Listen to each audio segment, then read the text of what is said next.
Alright, so we're going to continue our series here with the rear axle, changing this out, but before we get to that, we're going to have to talk about this motor a little bit, especially if you're going to use the stock motor like I am. Nothing wrong with this motor, it's just fine, but a couple things we're going to have to do so we can use it. The first thing you're going to want to do is get rid of this plastic pinion. They just split and crack over time, and we're going to change it out to a better quality slotted gear, so it has to come off. Now it's a simple press on gear, so you could just take a needle nose pliers and you can just basically just pop that right off. Piece of cake. But now we're going to get to the interesting part here, and that is, if you look closely, you can see these knurled edges on this motor shaft. And they're there because that's what the plastic pinion was biting on. But before we press on a brass pinion, we're going to have to clean that up. All right, so when I say that you want to clean that up, I want to make this very clear. This is just me. There are enthusiasts who don't bother to do this, and that's fine. They'll tell you they've never had an issue. I can just say that I have seen issues in the past. That's why I take the time to do it. It's not a big mod. But the problem is that your pinions are made for a 2mm shaft. And that is correct. They are 2mm. Okay, we'll zero that out. And you get right here on the end right there, and you can see it's 2mm, 1.992. You go to the knurled part where the knurling is, and it's a little bit larger.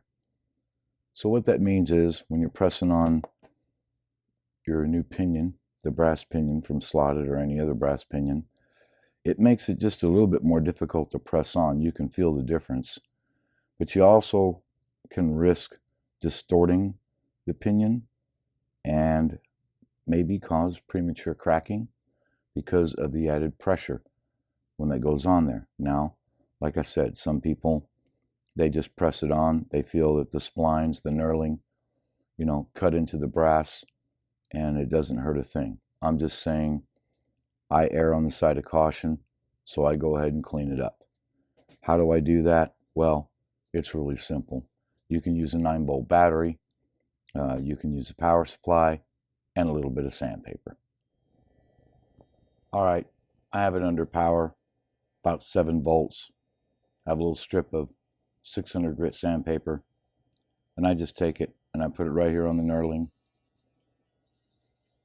and I just let it sand down a little bit. Like I said, it's not that difficult to do.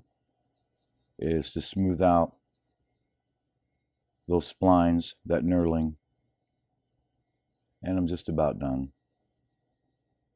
And you can feel it, and you can obviously see it. And that's pretty much it. Feels pretty smooth. All right, time to move on to the rear axle assembly.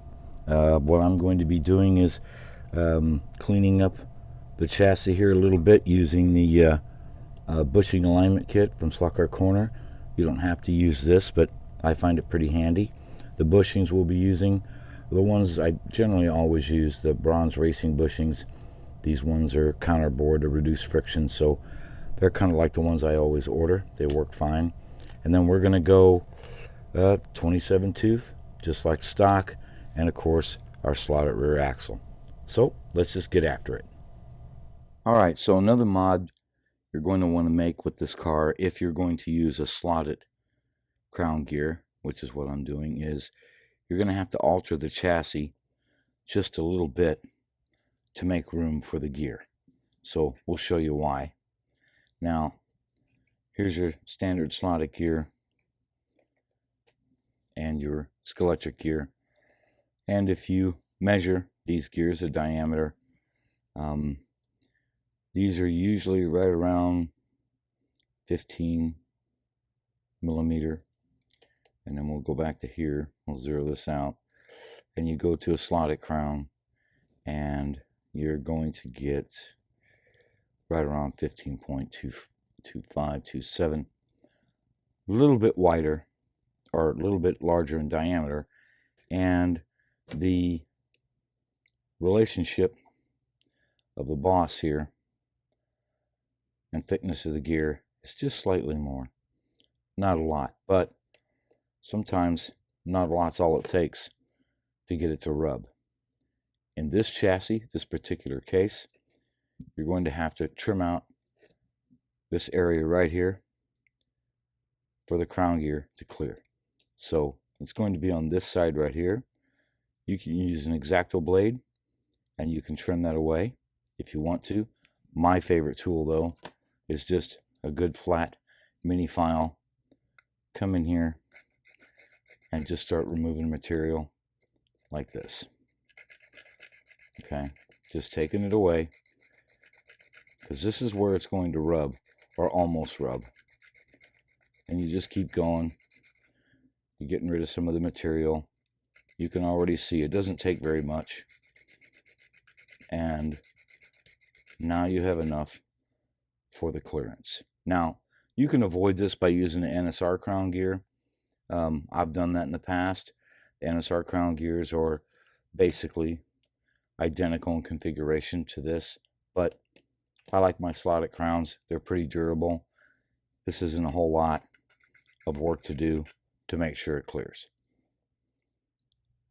So the bushing alignment kit comes with this 3/16 burr bit, and you just get it in here and you're just moving it around just a little bit to clean up this area here where the bushing snaps in, and make sure the bushing has a little bit of movement for the alignment. That's what we want. So just doing both sides here. It really doesn't take a whole lot. You don't want to go too far, just cleaning it up to where it's moving back and forth smoothly. Now we can snap the bushings in, and we're going to use the other half of the kit. Okay, so before we get to the install, we get to talk about one of everyone's favorite subjects, adhesive. What glue to use to glue the bushings in the chassis? Well, everybody has their favorite. First of all, I'm going to tell you that using super glue, be very careful. Okay, first thing you're going to want to do is you're going to want to make sure that this pin gauge is lubricated very well, just in case, you know, a little super glue comes out. You don't want to glue that together. So with the pin gauge in there, you know, you want to make sure you've got very, very smooth movement, and that's about as good as it gets. This pin gauge is slightly a few thousandths larger than a standard axle, and you can see the bushings kind of moving around in there, and you get it as smooth as you can get it. And now if you want to use super glue, go right ahead. Me, I don't think so. I think I'm going to use E6000. So I'll show you how I do that. Okay, so what I like to do when I use E6000 is just a little bit of toothpick right here, and just a very slight amount. It's very thick. Twirl around your toothpick there. What I like to do is put some inside the bushing carrier, down here at the bottom and on the sides. And I just kind of roll around, put it there.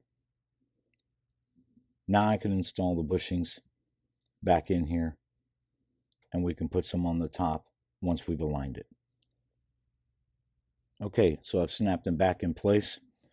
You know, you can flex your chassis a little bit, grab your axle. We've showed you this before to get this alignment with the pin gauge, and it is super smooth.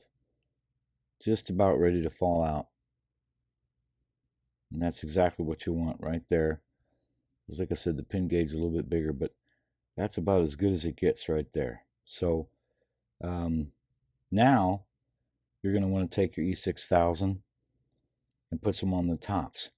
Remember one thing, you want to wait at least 12 hours to 24 hours for this to fully cure. But when it does, this stuff is super strong. You could use some UV glue right now. You could use some of that too. It's very strong. If you have some UV glue, you could put it on there. And like I said, again, earlier, you could use super glue CA if you want to, but just be very, very careful. And the one thing I like about this is never say never. You shouldn't have to change these, but, well, you never know. And using super glue, well, that doesn't make it very friendly to take the bushings out. So I'm not in that big a hurry, so I'm going to wait. All right, so the adhesive is cured. It's good to go. Now I've installed my slotted axle. And as you can see, if you tip it, it just wants to fall out. And to me, as the great Greek philosopher Mediocrities once said, good enough. That's just exactly what you want. So let it go, it'll drop out. That's about as low friction as you're going to get it.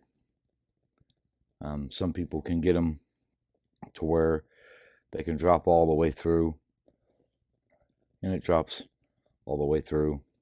Let's see if it'll go through the other side here. Yep. So, like I said, that right there, that's good enough for me. Okay, now we've installed our crown gear. Everything has great clearance to it. We've put on our pinion. When you put your pinion on your motor, just remember that you don't want the face of the pinion to rub here on these surfaces of the boss right here, the crown. You don't want that.